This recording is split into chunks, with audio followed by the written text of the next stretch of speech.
जिनके घर में कोई संतान नहीं थे। महाराज बड़े ही आदर्श राजा थे, प्रजा में कोई दुखी नहीं था, लेकिन यही बात का दुख था कि उनके घर में किसी संतान ने जन्म नहीं लिया। आइए लोग चलते हैं थोड़े कथा को आगे बढ़ाते हुए।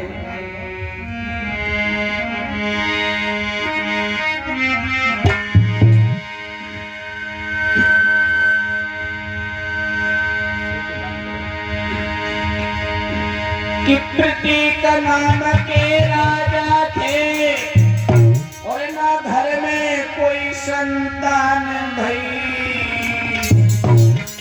और आंगन की छवि अधूरी थी महारानी की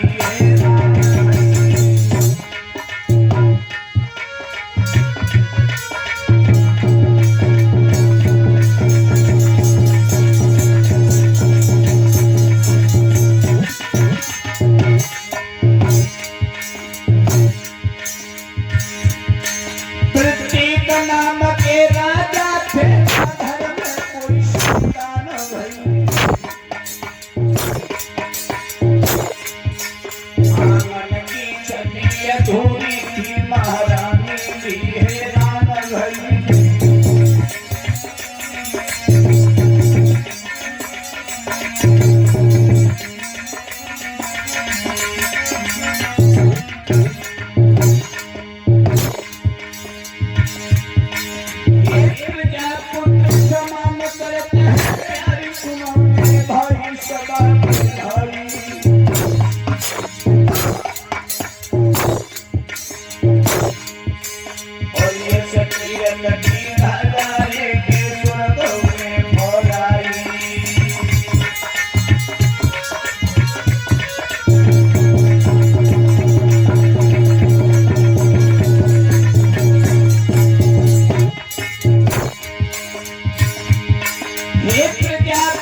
समान करते हैं प्यारी सुनो भाई सब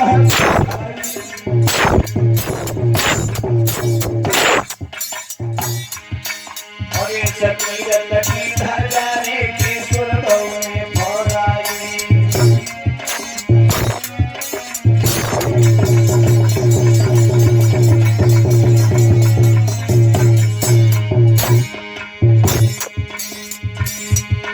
और घर में संतान दुखी महाराज सुनो मेरे भाई,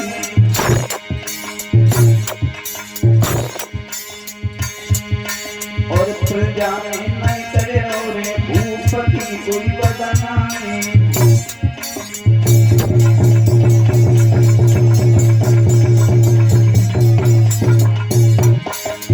लेकिन प्रभु की गति को कोई नहीं समझ पाया।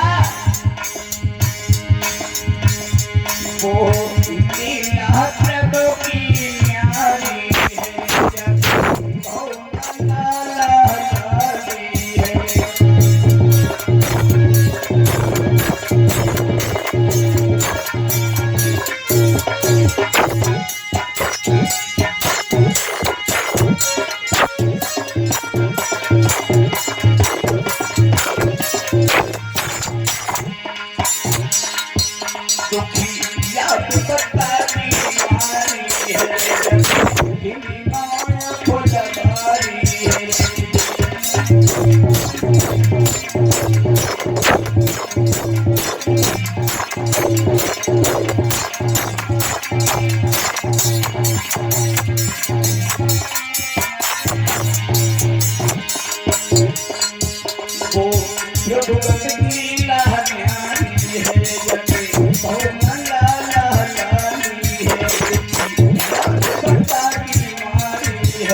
जिस समय महाराज के घर में कोई संतान ने जन्म नहीं लिया, महाराज बड़े दुखी हुए।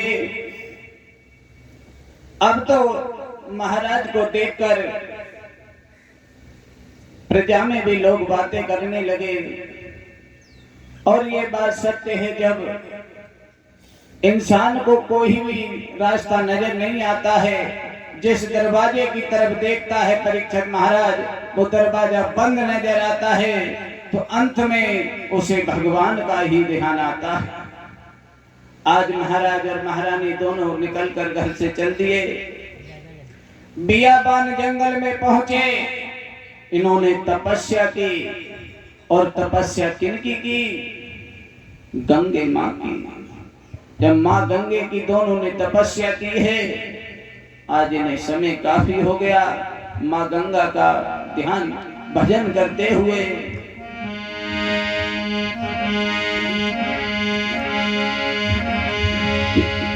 तीनों गंगा जी को ध्यान दोनों ने रटन लगाई।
जिस समय मां गंगा प्रकट हुई हैं, महाराज प्रतीक से कहा कि हम तुम्हारी भक्ति से प्रसन्न हैं, खुश हैं, हमसे कोई वरदान मांग लो। आज महाराज प्रतीक कहने लगे, मां अगर आप हमारी भक्ति से प्रसन्न हो तो आप हमें एक वरदान दो कि जो पुत्र हो हमारे घर में एक पुत्र का जन्म हो, और जो पुत्र हमारे घर में जन्म ले हम आपसे ये भी कहना चाहते हैं कि जो पुत्र जन्म ले हमारे घर में, जो हमारा पुत्र हो, आप हमारे पुत्र की पत्नी बनकर हमारे घर में आए, बस यही कहना चाहते हैं और हम कुछ नहीं मांगना चाहते। आज माँ गंगा ने ये वरदान दिया कि जाओ महाराज प्रतीक, तुम्हारे घर में एक पुत्र का जन्म होगा, मैं अवश्य तुम्हारे पुत्र की पत्नी बनकर आऊंगी। आज माँ गंगा ने ये वरदान दिया। आज दोनों लौट आते हैं अपने महलों के लिए। कई वर्षे बीत गई, जब महारानी के उदर से एक पुत्र ने जन्म लिया।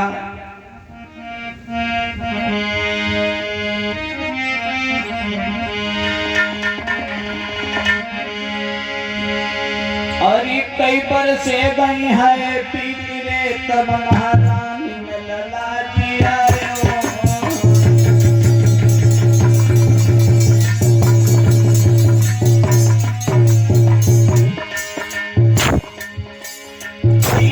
से गई है तेरे महारानी में लला जी आए। ये खुशियां घरी घरी छाई रही, खुशियां घरी घरी छाई रही, महारानी में लला जी आए हो।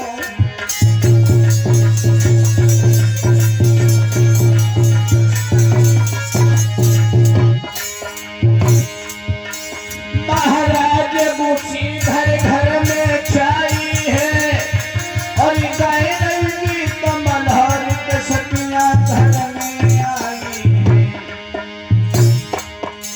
जी गंगा जी में घर में लला जी आए हो। जी गंगा जी में घर में कमल जी आए हो।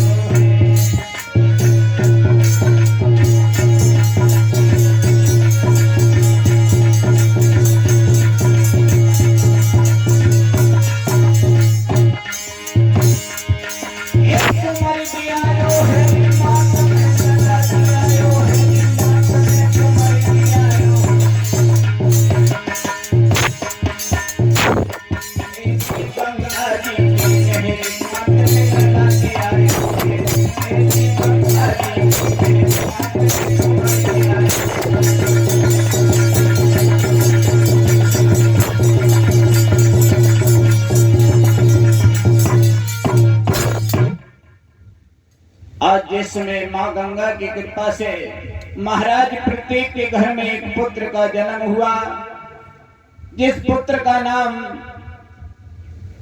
ब्राह्मणों ने जिस समय नामकरण किया है तो उस पुत्र का नाम शांतनु रखा है। महाराज प्रतीक के पुत्र का नाम जब शांतनु रखा गया, धीरे धीरे वो पुत्र महलों में खेलते कूदते बड़े होने लगे।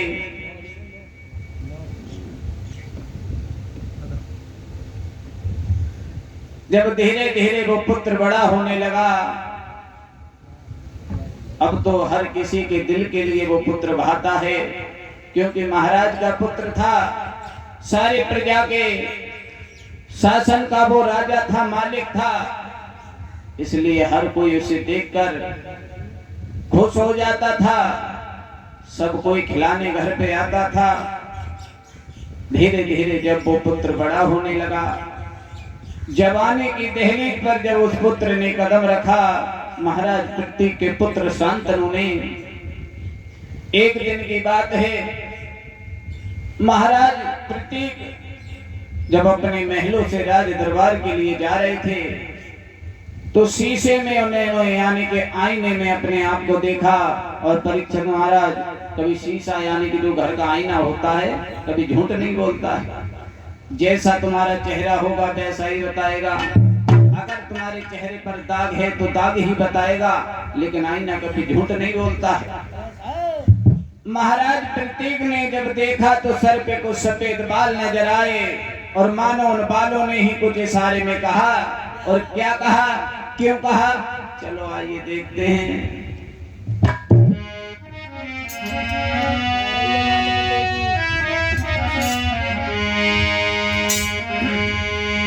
बालों ने कहा इशारे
अपने बड़े पुत्र शांतनु को जिस समय बुलाया, कहा पुत्र हमारे ऊपर तो अब चौकापन है, वृद्धावस्था है, बुढ़ापा है, हम तो प्रभु का भजन करने के लिए वन में जा रहे हैं। आज से इस राज्यपाट को तुम संभालो, प्रजा ये तुम्हारे ऊपर है, और प्रजाई चाहे तो राजा को सोने के सिंहासन पर बैठा सकती है, और प्रजाई चाहे तो गधे पर भी बैठने लायक ना छोड़े। इसीलिए एक बात का और ध्यान रहे, कभी ऐसी भूल ना हो जाए जो कि प्रजा तुमसे रुष्ट हो जाए। और एक बात का और ध्यान रहे, अभी तुम्हारी शादी नहीं हुई है, और तुम्हारी जब शादी होगी तो जंगल के बीच में तुम्हें एक बहुत सुंदर सी कन्या मिलेगी, जिसके साथ में तुम्हारा विवाह होगा। और महाराज प्रत्येक कहने लगे,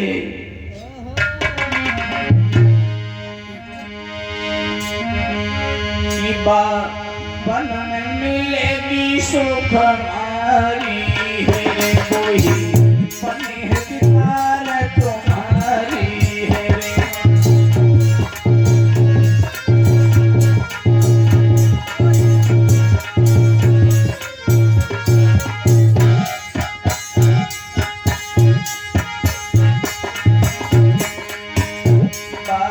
वन में मिलेगी सुख हमारी है, कोई बनी है नारे तुम्हारी है।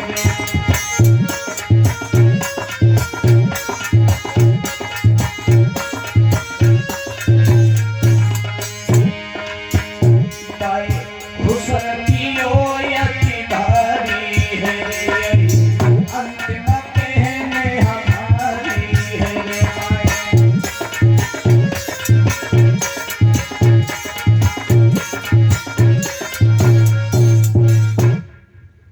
महाराज फिर से कहने लगे शांतनु से कि तुम्हारे वन के बीच में एक सुंदर सी सुकुमारी कन्या मिलेगी, जिसके साथ में तुम्हारा विवाह होगा, और उसे इतना खुश रखना कभी ऐसी कोई भूल ना बन जाए कि वो लड़की तुमसे रुष्ट हो जाए। आज महाराज ने अपने शीश से सर से मुकुट को उतार के अपने पुत्र के सर पे रखा, और प्रभु का भजन करने के लिए वन में चले जाते हैं। महाराज शांतनु उस राज्यपाट को चलाने लगे हैं। महाराज परीक्षित आज वो चलाने लगे हैं, हंसी खुशी से काफी समय बीतता गया। एक दिन की बात है, महाराज शांतनु शिकार खेलने के विचार से आज वन के लिए जब तैयार हुए हैं,